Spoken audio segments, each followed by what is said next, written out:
আল্লাহু আকবার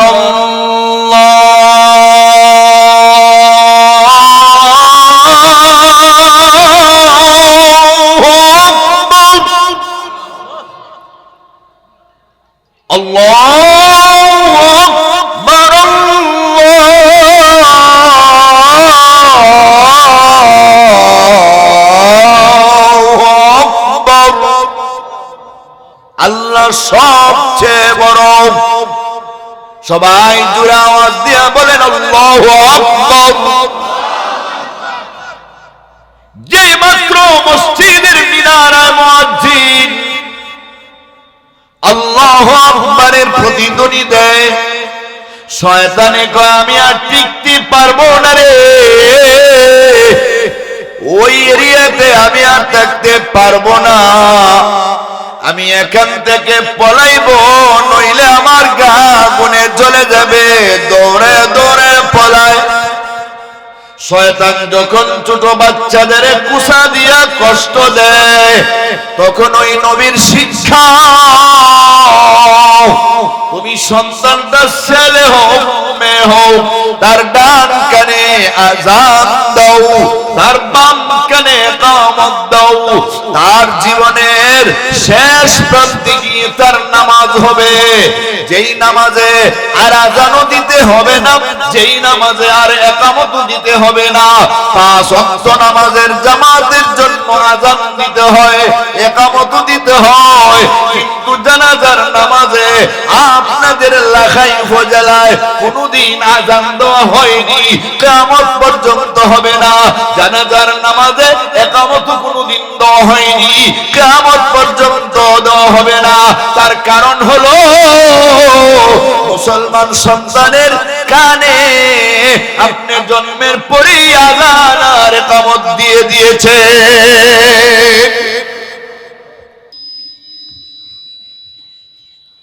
আউযু বিল্লাহি মিনাশ শাইতানির রাজীম।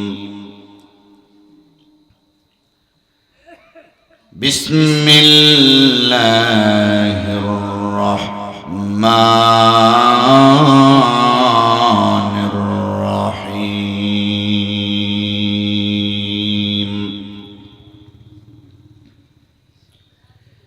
ইয়া আইয়ুহান নাসু ইত্তাকু রাব্বাকুম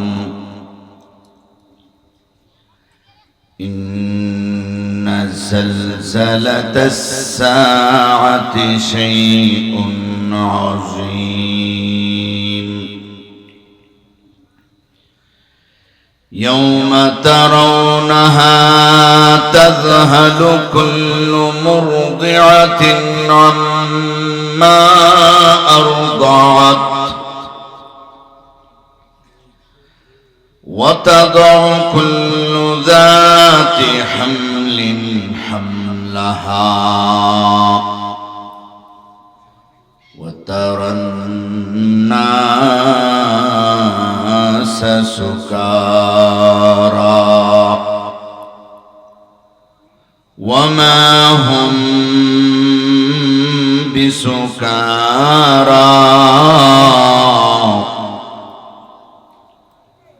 ولكن عذاب الله شديد. وقال النبي صلى الله عليه وسلم: 7 يظلهم الله في ظله يوم لا ظل إلا ظله: الإمام العادل وشاب نشأ في عبادة ربه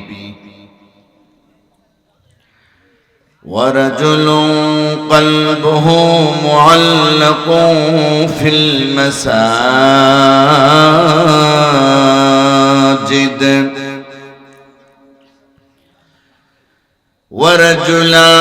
ورجلان تحابا في الله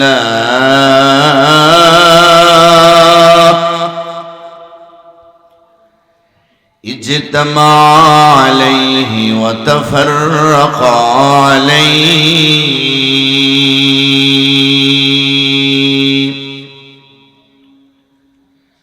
ورجل طلبته امرأة ذات منصب وجمال فقال إني أخاف الله رب العالمين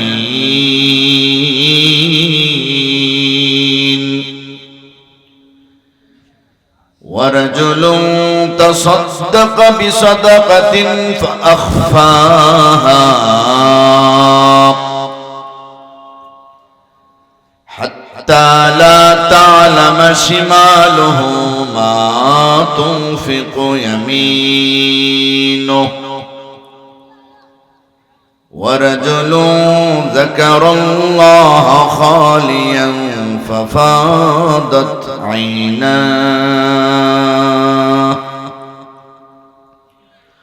أو كما قال عليه الصلاة والسلام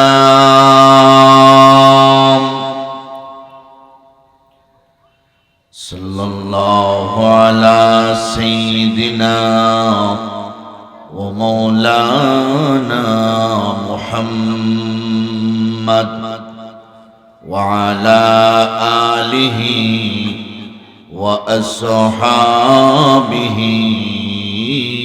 وسلم صلى الله على سيدنا ومولانا محمد وعلى آله وأصحابه وسلم لا إله إلا الله لا إله إلا الله لا إله إلا الله لا إله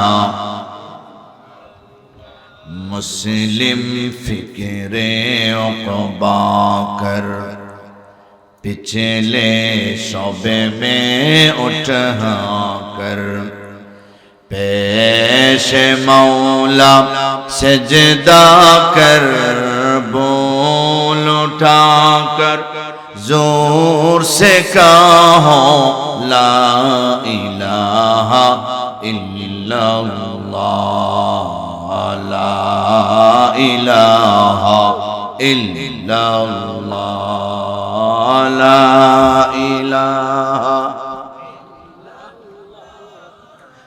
لا الہ الا اللہ لا الہ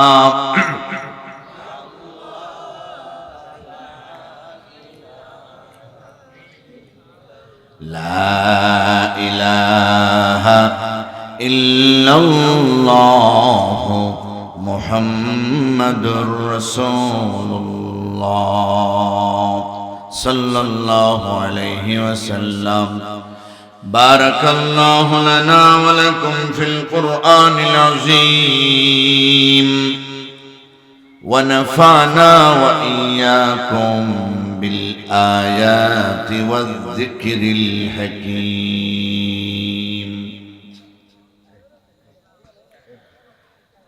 হবিগঞ্জ জেলার লাখাই উপজেলার বাদিখারা ইসলামিয়া মাদ্রাসা কর্তৃক আয়োজিত আজকের ইসলামী মহাসম্মেলনের পরম শ্রদ্ধাভাজন সভাপতি সাহেব, দিগর হযরত উলামায়ে কেরাম,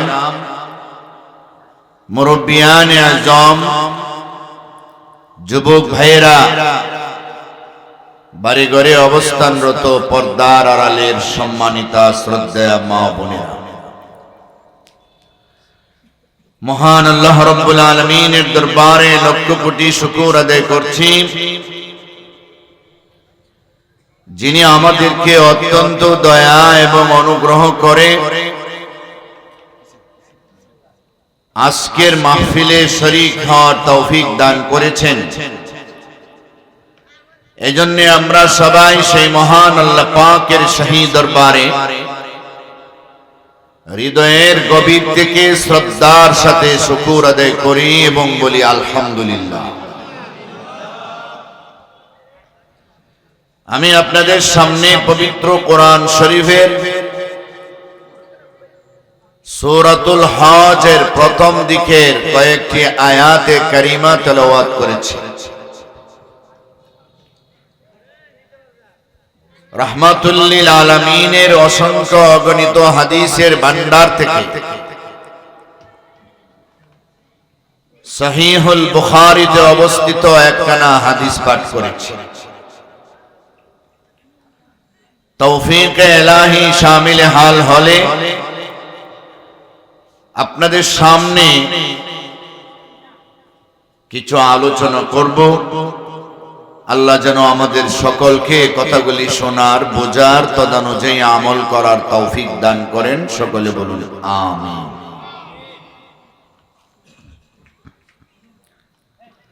আমরা যারা এই মুহূর্তে আল্লাহর নবীর বাগানে কোরআনের আলোচনা শোনার জন্য সমবেত হয়েছি, ঠিক সেই মুহূর্তে বাংলাদেশের সমস্ত হাসপাতালগুলির খবর নিয়ে দেখবেন বিভিন্ন জটিল জটিল রোগে আক্রান্ত হয়ে মানুষ মৃত্যুর প্রহর গুনতেছে। ঠিক নেই,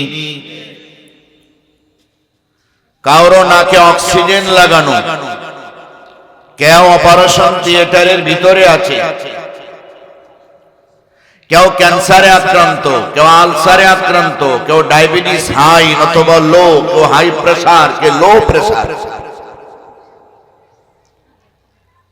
এইভাবে শারীরিক বিভিন্ন রোগের যন্ত্রণায় হাসপাতালের বারান্দায়, হাসপাতালের বেডে মানুষ কাতরাচ্ছে। আল্লাহ তাআলা আমাদেরকে হাসপাতালে না রেখে সুস্থভাবে আল্লাহর প্রশংসা, আল্লাহর গুণাবলী শোনার মতো নবীর বাগানে উপস্থিত হওয়ার সুযোগ করে দিলেন। এটা নিশ্চয়ই আমাদের প্রতি আল্লাহর অনেক বড় মেহেরবানি। কথা বলেন ঠিক কিনা? এই দুনিয়াতে আমরা কেউ ইচ্ছা করে আসতে পারি নাই। আল্লাহ পাক আমাদেরকে নিজের ইচ্ছায় পাঠাইছেন। কেউ ইচ্ছা করে এই দুনিয়া থেকে চলেও যেতে পারবো না। আল্লাহ পাক ইচ্ছা করেই আমাদের ডাক দিবেন। ইচ্ছা করে কেউ মরতে চাইলে আত্মহত্যা হবে, দীর্ঘমেয়াদী জাহান্নামের আগুনে জ্বলতে হবে। আসছিও আল্লাহর ইচ্ছায়, যাব আল্লাহর ইচ্ছায়। তবে আসার মতো যাওয়ার অবস্থাটা কিন্তু এক না। আসার ব্যাপারটা এটা অনেক চেষ্টা করে মানুষ আসার পথ আটকাইতে পারে, রুখতে পারে। মানুষ বাত কন্ট্রোলের মাধ্যমে, জব্দে তৌলিতের মাধ্যমে, জন্ম নিয়ন্ত্রণের মাধ্যমে আগত সন্তানটাকে আটকাইতে পারে। ঠিক নি বলেন? কিন্তু যারা দুনিয়াতে এসে যায় তাদেরকে মরণের হাত থেকে, পরপারের গমন থেকে দুনিয়ার সব পরাশক্তি নিলেও আটকানো সম্ভব নয়। আরো জোরে বলেন ঠিক নি? দুই নম্বর যে ব্যবধানটা, আসার একটা ধারাবাহিকতা আছে। আগে আমাদের দাদা আসছেন, পরে আমাদের বাবা আসছেন, পরে আমরা, তারপরে আসবে আমাদের ছেলে সন্তান, তারপরে আমাদের নাতি। কিন্তু যাওয়ার সময় এই ধারাবাহিকতা ঠিক থাকবে না। দাদা আছেন, নাতির জানাজা পড়তে হয়, দাদায় নাতির লাশ কাঁধে নিয়ে কবরে যেতে হয়, বাবা তার সন্তানের লাশ কাঁধে নিয়ে কবরে যেতে হয়। আর কান্দা কান্দা বলে এই সিরিয়ালে তো আমি তাকার, এই কবরে তো আমি যাওয়ার কথা, তোমাকে আজকে কবরে দাফন করতে হলো কেন? কিন্তু এই প্রশ্নের কোনো জবাব আসেনি, নাই। আমরা যখন ঘুমাইবো, সকালবেলা ঘুম ভাঙলে সকাল, না ভাঙলেই পরকাল। কত মানুষ ঘুমের মধ্যে মারা যায়। মানুষ যখন মারা যাবে, তার দেহ খাবে ফুকে, তার সম্পদ খাবে লোকে, সে কিছুরই মালিক নাই। কথাগুলো বুঝতেছেন নি? মরণ দেখে যতই পালাও, মরণ তোমায় লইবে গিরি।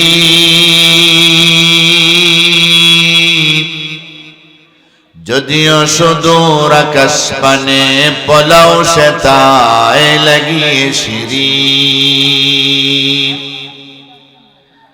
প্রান্তশালার বন্ধুরা আজ শুনেন পেতে দুটি কান,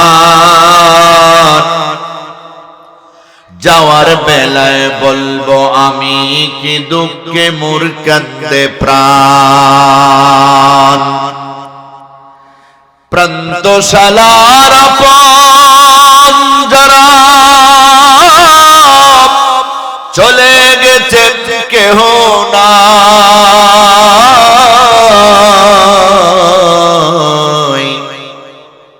তারাও গেছেন তুমিও যাবে, দুনিয়া তাকার জায়গা নাই।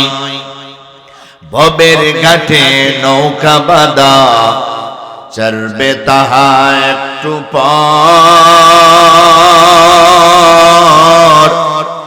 সময় থাকতে ওহে মাঝি, নৌকাটি গি বুঝাই কর। তোমার আগে এই বাড়িতে বাস করেছে অনেক জন, তারাও গেছে তুমিও যাবে, থাকবে না কেউ বেশিক্ষণ। ঠিক না বেঠিক? এই দুনিয়া ছেড়ে আমরা সবাই চলে যাব, কেউ থাকতে পারবো না। আল্লাহ রাব্বুল আলামিন আমাদেরকে দুনিয়াতে পাঠাইছেন নিজের ইচ্ছায়, নিয়ে যাবেন নিজের ইচ্ছায়। কেউ ইচ্ছা করে থাকতেও পারবো না, কেউ কাউরে আটকাইতেও পারবে না।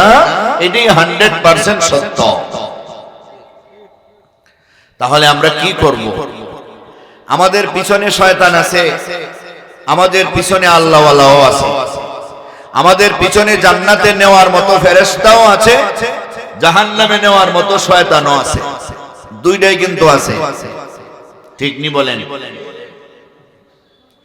একটা বাচ্চা যখন প্রথমে জন্ম নেয়, তার সাথে দুইজন ফিট করে দেওয়া হয়, একজন ফেরেশতা আহরামান অথবা আল মুলহিম নামে, আরেকজন শয়তান ফিট করে দেওয়া হয় আল ওয়াসওয়াসা নামে।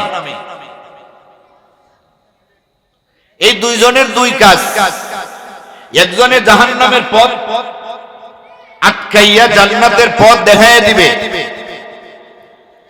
আর আরেকজনে জান্নাতের পথ আটকাইয়া জাহান্নামের পথ দেখাইবে। বিবেক বিবেচনা আপনার হাতে, আপনি কোন পথে উঠবেন, কোন পথ থেকে বাঁচবেন, এটা হলো আপনার হাতে। একটা সন্তান যখন জন্মগ্রহণ করে, তখন চিল্লে চিল্লে কান্দে। ওই সময় শয়তানে তারে কুসা দেয় আর দিয়া বলে, এই দুনিয়াতে আসছো, এখানে আইসা আমি যেমনে বলবো এমনে চলবা, আমার কথা ছাড়া উঠবা না, বসবা না, চলবা না, আল্লাহ বিল্লাহ করার দরকার নাই, সকল সমস্যার সমাধানের জন্য আমি শয়তানই যথেষ্ট। এই বুঝছনি কইয়া একটা গুতা দেয়, দেখিস না বুঝলে কিন্তু খবর আছে। তখন ওই বাচ্চারা কান্দে। এটা কান্নার যতটা কারণ তোর মধ্যে এটা উল্লেখযোগ্য একটা কারণ।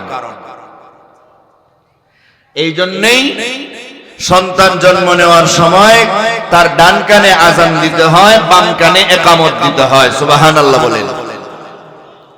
কারণ আজানের সুর শুনলে শয়তান আর সহ্য করতে পারে না, সে বাতাস ছাড়তে ছাড়তে পলায়ন করে। আল্লাহু আকবার বলেন। মসজিদের মিনারায় যখন মুয়াজ্জিন আজান দেয়, আল্লাহু আকবার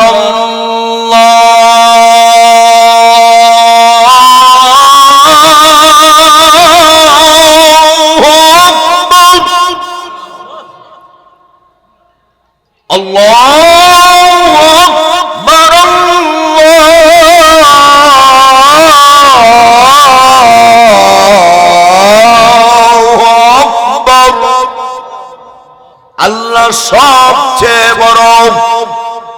সবাই জোরে আওয়াজ দিয়ে বলেন আল্লাহু আকবার। যে মাত্র মসজিদের মিনারায় মুয়াজ্জিন আল্লাহু আকবারের প্রতিধ্বনি দেয়, শয়তানে কয় আমি আর টিকতে পারবো না রে, ওই এরিয়াতে আমি আর থাকতে পারবো না, আমি এখান থেকে পলাইবো, নইলে আমার গা গুনে জ্বলে যাবে। দৌড়ে দৌড়ে পলায়। শয়তান যখন ছোট বাচ্চাদের কুসা দিয়া কষ্ট দেয়, তখন ওই নবীর শিক্ষা, তুমি সন্তানটা ছেলে হোক মেয়ে হোক, তার ডান কানে আযান দাও, তার বাম কানে ইকামত দাও। তার জীবনের শেষ প্রান্তে গিয়ে তার নামাজ হবে, যেই নামাজে আর আযানও দিতে হবে না, যেই নামাজে আর ইকামতও দিতে হবে না। 5 ওয়াক্ত নামাজের জামাতের জন্য আযান দিতে হয়, ইকামতও দিতে হয়, কিন্তু জানাজার নামাজে আপনাদের লাখাই উপজেলায় কোনদিন আযান দেওয়া হয়নি, কিয়ামত পর্যন্ত হবে না। জানাজার নামাজে ইকামত কোনদিন দেওয়া হয়নি, কিয়ামত পর্যন্ত দেওয়া হবে না। তার কারণ হলো মুসলমান সন্তানের কানে আপনি জন্মের পরেই আযান আর ইকামত দিয়ে দিয়েছে। ঠিক নেই? শয়তানদের দৌড়াইবার একটা পদ্ধতি হচ্ছে তার ডান কানে আযান দাও, তার বাম কানে ইকামত দাও। ছেলে হোক মেয়ে হোক, ডান কানে আযান, বাম কানে ইকামত। স্মরণ থাকবে না ইনশাআল্লাহ? ওমা এখন সন্তান জন্ম নিলে যার সন্তান হে আযান জানে না তো, চাচা তোমার নাতি হইছে, আযানটা দিয়ে যাও। কিরে নাতি জন্ম দিবার সময় তো আমারে ডাকলে না, আযান দিবার সময় ডাকো, শরম করে না বেওকুফ? তাহলে বিবাহের আগে আযান শিখতে হবে না? কথা বলেন। বিবাহ করলে তো আযান লাগবে, কারণ কয়দিন পরে সন্তান হইব, তোমার আযান আরেকজনে দিব কেন? আল্লাহর নাম নিবা এটাও জানো না, তো জানো না কি? এমনি তো গল্প করতে তো ধাপ্পা মারতে তো মানুষ কম মারে না, চিনে না বিসমিল্লাহর গুড়ি, আর বিয়া করতে চায় সবাই মুফতি সাহেবের ঘুরি। এটা কি সম্ভব নেই? প্রিয় হাজিরিন, আমরা সবাই এই দুনিয়া ছেড়ে চলে যাব, কেউ এই দুনিয়া চিরকাল থাকবো না, এটাই বাস্তব। এই কথার উপরে একমত তো অবশ্যই আছেন না? কারো কোনো দ্বিমত আছে? কারো কোনো দ্বিমত নাই, আমরা সবাই মরে যাব। আমি যেই সূরা থেকে আয়াত তেলাওয়াত করছি, এই সূরার নাম হচ্ছে সূরাতুল হজ। একটা ছাত্র দিয়ে বাতাস করতে হবে। সূরাতুল হজ কোরআন শরীফের একটা সূরা। এই সূরা আল্লাহ রাব্বুল আলামিন পবিত্র কোরআন শরীফের 114টা সূরার মধ্যে একটা উল্লেখযোগ্য সূরা হিসাবে নাজিল করেছেন। কোরআন শরীফ এটা কার নাজিল করা? আল্লাহর। যে কোরআন শরীফের কোন একটা নকশায়, কোন একটা আয়াতের মধ্যে কোনো সন্দেহ আছে নাকি? আরো জোরে বলেন, কোনো সন্দেহ আছে? সমস্ত কোরআন শরীফ আল্লাহর পক্ষ থেকে নাজিলকৃত। মক্কার বেঈমান কাফেররা মুহাম্মদুর রাসূলুল্লাহ সাল্লাল্লাহু আলাইহি সাল্লামের কাছে যখন কোরআন নাজিল হতো, এটারে তারা মন গড়া বলতো যে এটা মুহাম্মদে নিজে বানায়া বানায়া বলতেছেন, এটা আল্লাহর কালাম নয়, এটা মুহাম্মদের নিজের কালাম। নাউজুবিল্লাহ, জুড়ে বলেন। আপনারা কি বলেন, কোরআনের কোন একটা আয়াত কোন মানুষের বানানো হতে পারে? আল্লাহ তাআলা তাদেরকে তিনবারে তিনটা চ্যালেঞ্জ দিলেন। চ্যালেঞ্জ কয়টা চ্যালেঞ্জ দিলেন? ভালো করে শুনতে হবে। প্রথম চ্যালেঞ্জ সূরা বনী ইসরাঈলের 88 নম্বর আয়াতে। কোন সূরা? সূরা বনী ইসরাঈলের 88 নম্বর আয়াতে আল্লাহ রাব্বুল আলামিন প্রথম চ্যালেঞ্জ দিবেন পৃথিবীর সমস্ত বেঈমান কাফেরদেরকে কিয়ামত পর্যন্ত।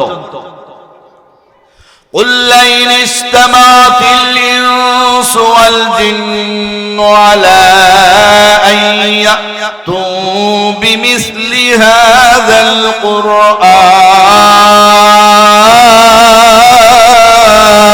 القرآن لا يأتون بمثله ولو كان بعضهم لبعض ظهيرا।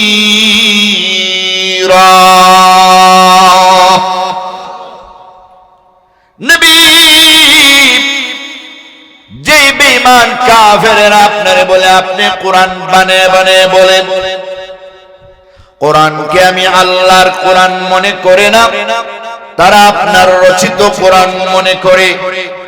নবী গো, শুধু তারা না গো, তাম দুনিয়ার যত মানুষ আছে, যত জিন আছে, যত আবিদ আছে, যত মাবুদ আছে, সবার প্রতি আমি আল্লাহ পাকের পক্ষ থেকে চ্যালেঞ্জ।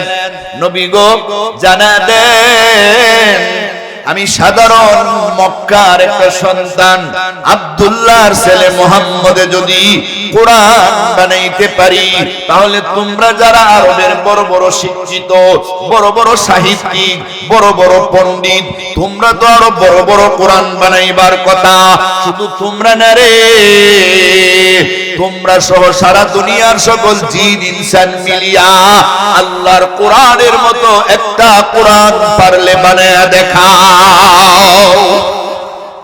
শুধু তোমরা না, সারা দুনিয়ার জিন ইনসান সব মিলিয়া চেষ্টা করে দেখো আল্লাহর কোরআনের মতো একটা কোরআন বানাইতে পারো কিনা।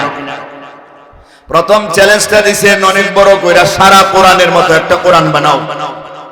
যে কোরআনে 6236টা আয়াত আছে, প্রসিদ্ধ হইল 6666টা। আসলে কিন্তু এতটা না, 6236টা আয়াত হলো বিশুদ্ধ। বুঝেননি? 30টা পারা, 114টা সূরা, এমন একটা কোরআন তোমরা বানাও। মুহাম্মদ তো উম্মি, উনি তো কারোর কাছে লেখাপড়া করেন নাই, ওনার শিক্ষক দুনিয়ার কেউ নাই, ওনার শিক্ষক হলেন একমাত্র আল্লাহ। তাহলে তোমরা একটা কোরআন বানাও। তারা তো সারা আরবের মানুষ মিললেও এই সাহিত্যিকতার উচ্চাঙ্গনে যখন যুক্তি ছিল, সেই যুগেও তারা একটা কোরআন বানাইতে পারে নাই। আল্লাহ তাআলা এখন চ্যালেঞ্জটা আরেকটু নামায়া দিলেন। যে চ্যালেঞ্জের কথা আছে, কুলুন ইফতারা কুল ফাতু বিআশরি সুওয়ারিন মিসলিহি মুফতারায়াত ওয়াদউ মান ইসতাতাতুম মিন দুনিল্লাহ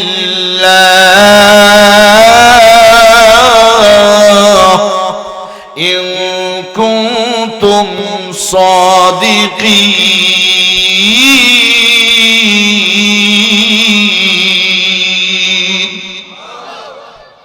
রে আরবের বেঈমানেরা, আমি তোমাদের চ্যালেঞ্জ দিয়েছিলাম আমার নবী মুহাম্মদুর রাসূলুল্লাহর মাধ্যমে। একটা কোরআন তোমরা বানিয়ে দেখাইবা, পারো নাই। এবারে আমি আল্লাহ 114টা সূরার মধ্য থেকে 102টা সূরা বাদ দিয়ে দিলাম, 10টা সূরার কথা বললাম। 10টা কয়টা? 82 সূরার আশরুন মানে 10টা সূরা বানাও। যদি তোমরা সত্যবাদী হও, তোমাদের দাবিতে যদি তোমরা সত্যবাদী হও, তাহলে তোমরা 10টা সূরা বানাও। 10টা সূরা বানাইয়া দেখাও, দেখি তোমরা পারো কিনা। সারা আরবের সমস্ত সাহিত্যিক, সমস্ত বেঈমান কাফেরেরা মিললো আল্লাহর কোরআনের 10টা সূরার মতো সূরা বানাইতে পারে নাই। সুবহানাল্লাহ বলে পারছে না। যারা পারে না তাদেরকে একটু মাঝে মাঝে সহজ করে দিতে হয়, দেখা যাক তারপরেও পারে কিনা, একটু সহজ করে দিতে হয়। আল্লাহ তাআলা চ্যালেঞ্জটা আরেকটু নামায়া দিলেন, যেটা আছে সূরাতুল বাকারার 23 নম্বর আয়াতে।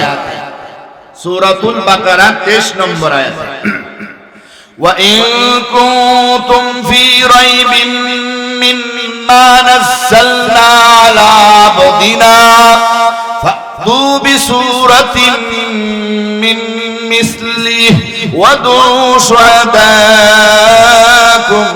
مِّن دُونِ اللَّهِ إِن كُنتُمْ صَادِقِينَ।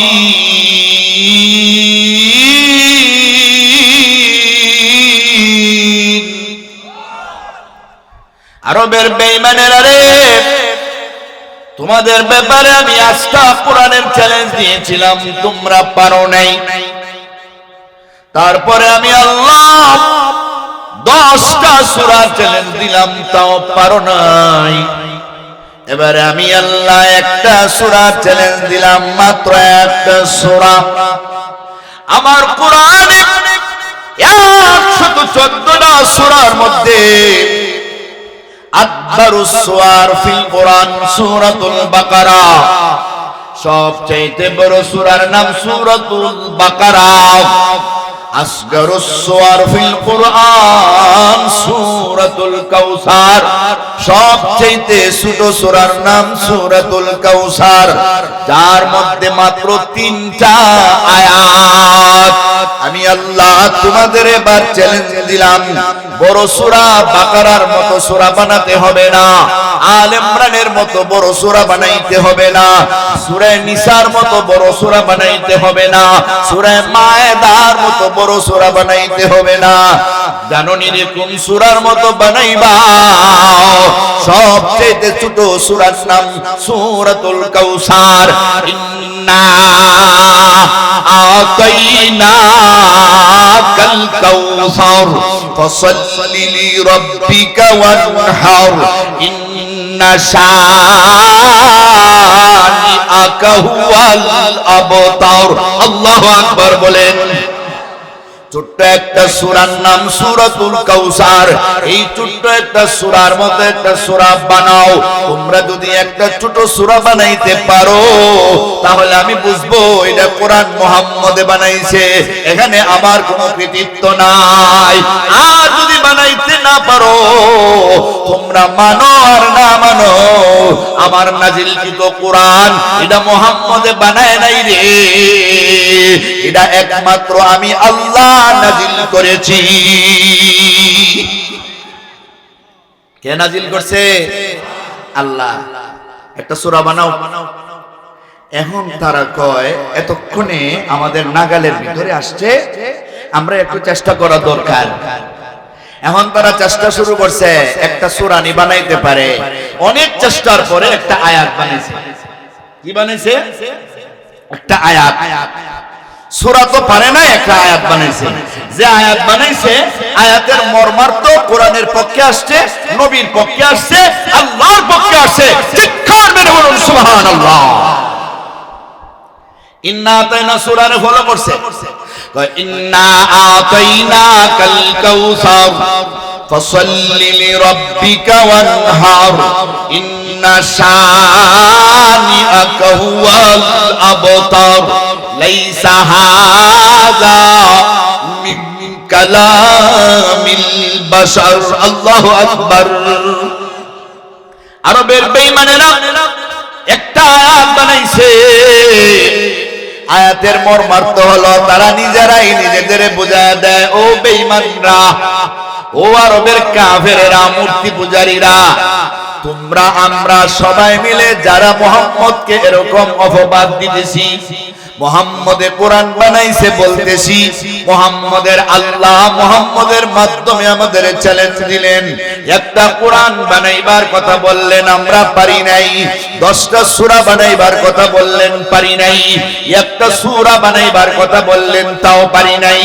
বানাইলাম মাত্র একটা আয়াত, ওই আয়াতে আমাদের জানায় দেয়, যতই বক বক করো না কেন, যতই চিল্লা চিল্লি করো না কেন, আমরা তোমরা সবাই মিলে যে আয়াত বানাইছি, ওই আয়াতের মর্মার্থ হলো কোরআন এটা মুহাম্মদের বানানো হবে দূরের কথা, কোরআনের একটা আয়াতের একটা শব্দ দুনিয়ার কোনো মানুষের বানানো হতে পারে না। তাদের নিজের আয়াতেই সাক্ষী দেয় কোরআনের একটা শব্দ কোনো মানুষের বানানো হতে পারে না। এ টু জেড একবারে পুরা কোরআন যার রচয়িতা, যার নাযিল কর্তা একমাত্র আল্লাহ। জোরে বলেন আল্লাহু আকবার। তার নাযিল করতে একমাত্র কে? সন্দেহ আছে নাকি? সেই কোরআনের সূরাতুল হজের প্রথম দিকের আয়াতে কারিমা আপনাদের সামনে তেলাওয়াত করছি। আল্লাহ রাব্বুল আলামিন আমার তেলাওয়াতকৃত আয়াতে বলেন, ইয়া আইয়ুহান নাসুত্তাকু রাব্বাকুম ইন্না যালজালাতাস সাআতি শাইউন আযীম। হে মানুষেরা, মানুষের কাছে যেহেতু কোরআন নাযিল হয়েছে, মানুষদের প্রতি আল্লাহর আলাদা একটা মায়া, আলাদা একটা মহব্বত। আমাদেরকে আল্লাহ কি পরিমাণ ভালোবাসেন বুখারী মুসলিমের হাদিসে পরিষ্কার আছে।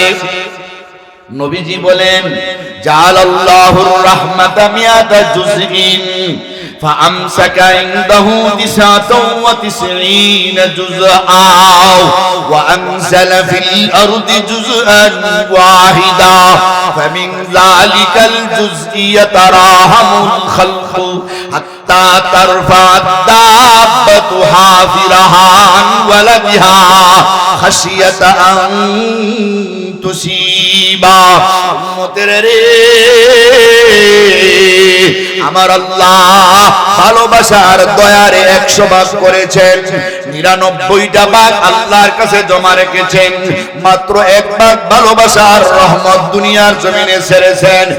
1 ভাগ ভালোবাসার দয়ার কোটি কোটি ভাগের একটা অংশের চিঠে পাটা মানুষ পাইছে, গরু ছাগলে পাইছে, সাপ বিচ্ছু পাইছে, কুমির হাঙ্গরে পাইছে, বাঘ ভাল্লুকে পাইছে।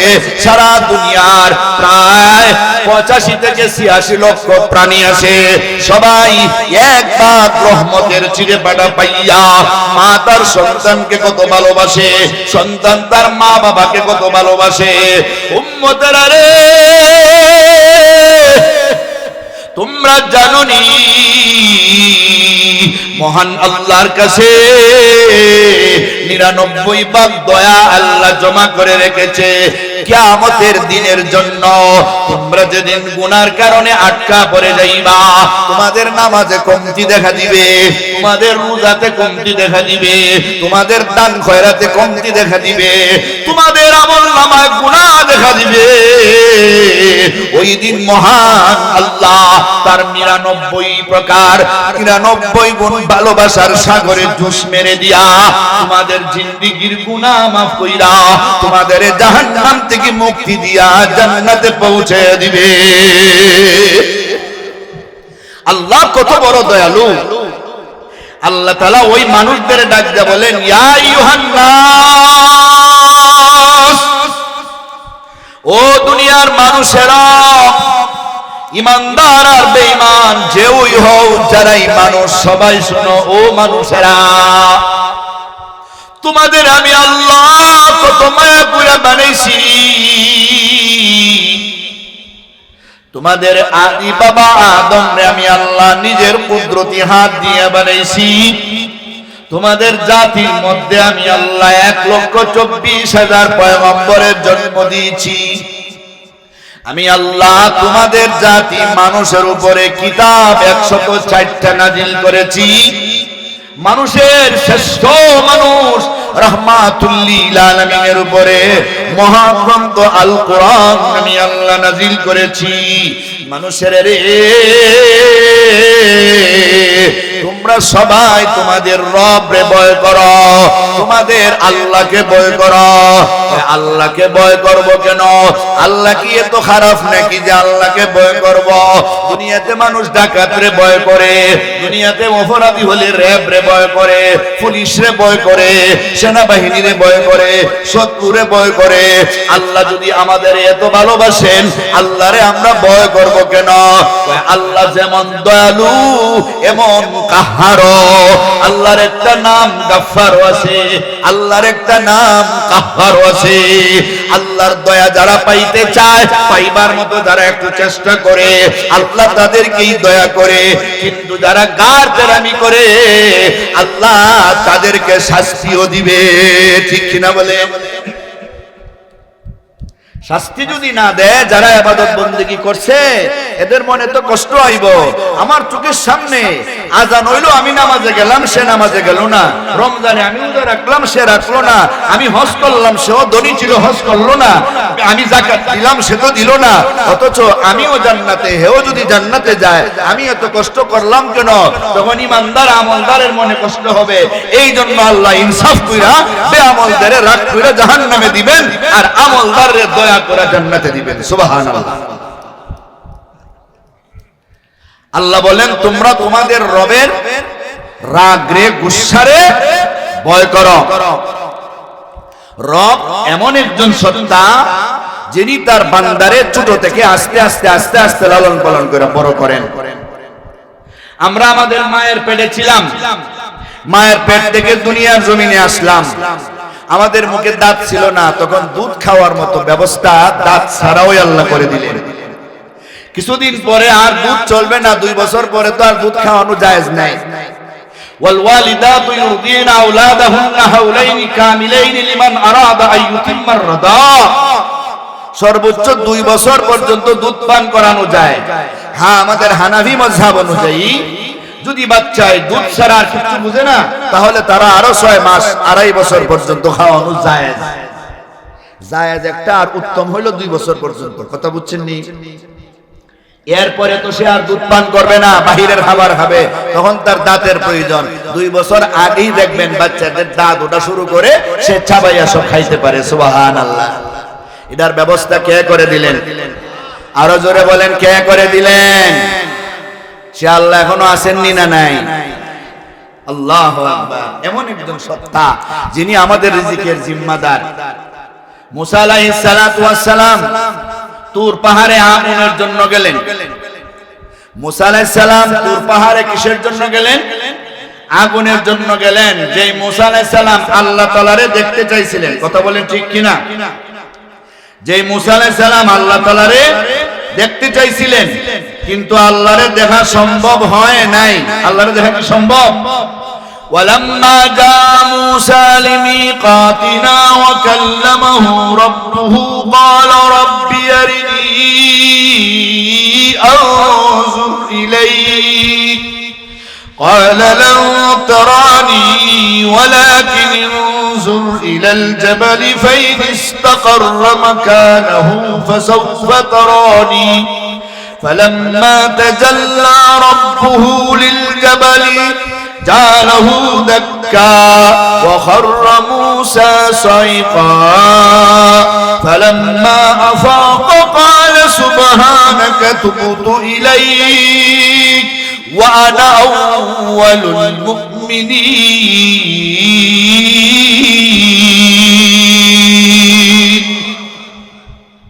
মুসা আলাইহিস সালাম তুর পাহাড়ে গিয়ে আল্লাহরে দেখতে চাইলেন, আল্লাহ আমি আপনারে দেখতে চাই। আল্লাহ বললেন লান তারানি, নফি তাকিদ বলনের সেগা কখনো দেখতে পারবে না, কিয়ামত পর্যন্ত দেখতে পারবে না। আল্লাহ আমি দেখতে চাই, কখনো পারবে না। নাসুর বান্দা আল্লাহ কয় তাহলে শুনো, আমি নিকটবর্তী এই পাহাড়ে আমার নূরের তাজাল্লি একটু সারি, যদি আমার নূরের তাজাল্লিতে পাহাড় বরদাস্ত করে টিকে থাকতে পারে তাহলে ফাসাউফা তারানি, তুমি দেখতে পারবে। সুবহানাল্লাহ বলেন। যদি পাহাড় টিকে থাকতে পারে তাহলে তুমি দেখতে পারবে। ফালাম্মা তাজাল্লা রাব্বুহু লিল জাবালি জালাহু দাক্কা, যখন আল্লাহর নূরের তাজাল্লি ছাড়লেন পাহাড় একবারে শেষ হয়ে গেল জ্বলে পুড়ে। ওয়াখাররা মূসা সাইকা, মূসা বেহুশ হয়ে পড়ে গেলেন। ফালাম্মা ফাকা ক্বালা সুবহানাকা তুবতু ইলাইকা ওয়া আনা আউয়ালুল মুমিনিন। যখন হুঁশ ফিরে আসলো তখন বললেন আল্লাহ এখন আমি ভালো করে বুঝতে পেরেছি এই দুনিয়ার জগতের চর্মচক্ষু দিয়া তোমাকে দেখা সম্ভব না, এটাতে বুঝতে পেরেছি এর প্রথম ঈমানদার আমি। সুবহানাল্লাহ। বিবি ছিলেন গর্ভবতী, সন্তান জন্ম দিবেন, প্রসব বেদনা শুরু হয়েছে। মুসা আলাইহিস সালাম একটু আগুনের খুঁজে গেছেন। কিসের খুঁজে? কিন্তু আগুনের খুঁজে গিয়ে দেখেন যেখানে আগুন মনে করছিলেন ওখানে আগুন নাই, ওটা পিছনে যায়। হঠাৎ করে আওয়াজ, এখানে আগুন নাই। কি নাই? আগুন নাই। এখানে আমি আল্লাহর নূরের তাজাল্লি আছে। ফাখলানা আলাইক ইন্নাকা বিল ওয়াদিল মুকাদ্দাসি তুয়া, এটা পবিত্র তুয়া পর্বত উপত্যকা। জুতা খুলে ফেলো ও মুসা নবী। ফাযহাব ইলা ফিরআউনা ইন্নাহু তাগা, নাফরমান ফিরআউনের কাছে দ্বীনের দাওয়াত নিয়ে যাও। মুসা আলাইহিস সালাম আল্লাহর পক্ষ থেকে আদিষ্ট হয়ে গেলেন, ফিরআউনের কাছে দ্বীনের দাওয়াত নিয়ে যাবেন। কিন্তু নিজের বিবির যে অনেক দূরে রাইখা আসলেন, বিবির কি অবস্থা হবে এটা মনের মধ্যে চিন্তা আসলো। সুবহানাল্লাহ বলেন। মনের মধ্যে চিন্তা আসবে না? আমি আসলাম তার জন্য আগুন নিতে, আল্লাহ কই আমি ফিরআউনের কাছে দ্বীনের দাওয়াত নিয়ে যাইতাম। মহাবিপদ তো, মনের মধ্যে চিন্তা, মুখ দিয়ে কিছু বলে নাই, মনের চিন্তাও আল্লাহ জানেন কিনা। আমি যদি এই মুহূর্তে যাই আমার বিবি খাইবে কই, থাকবে কেমনে, আল্লাহ তো জানেন। আল্লাহ তাআলা জানাইয়া দিলেন তোমার সামনে একটা বড় পাথর আছে আর তোমার হাতে লাঠি আছে, এই লাঠি দিয়া বড় পাথরে একটা আঘাত করো, আঘাত করলে ভিতর থেকে আরেকটা পাথর বের হবে, দ্বিতীয় পাথরে আরেকটা আঘাত করবা, তৃতীয় আরেকটা পাথর বের হবে, তৃতীয় পাথরে আরেকটা আঘাত করবা, তৃতীয় পাথরের ভিতর থেকে জিতা একটা পোকা বের হবে। সুবহানাল্লাহ। তিনটা পাথরে তিনটা আঘাত করার পরে জিতা একটা পোকা বের হয়েছে, যার মুখের মধ্যে তরতাজা ঘাসের টুকরা।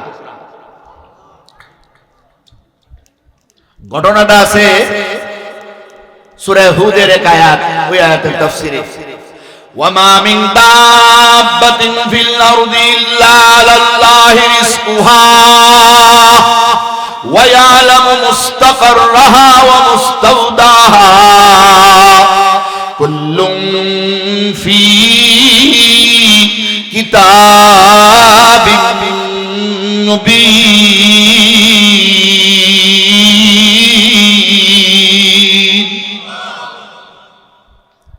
সবার রিজিকের ব্যবস্থা কে করেন? তিনি কিন্তু রব। তিনি কে? রব।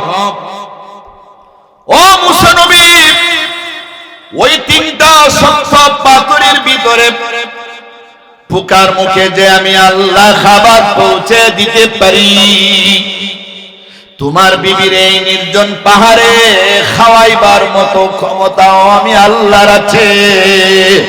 আমি আল্লাহ থাকতে আমার পয়গম্বর মুসার বিবি না খাইয়া মরবে না। আমি আল্লাহ বেঈমান কাফেরদেরও খাওয়াই, ইমানদার আল্লাহওয়ালাদেরও খাওয়াই। নাই। এই জায়গায় পয়গম্বরের বিবিরে যদি না খাওয়াইয়া মারি তাহলে আমি আল্লাহর রাজ্জাক নামের কলঙ্ক লেগে যাবে। আমাদের খাওয়ানেওয়ালা কে, পালনেওয়ালা কে, নাকি সন্দেহ আছে? আমরারে বড় মায়া কইরা আল্লাহ বানাইছেন, জাহান্নামে জ্বালাইবার জন্য না। কিন্তু আমরা যদি নিজে জ্বললে যাই কেউ বাঁচাইব?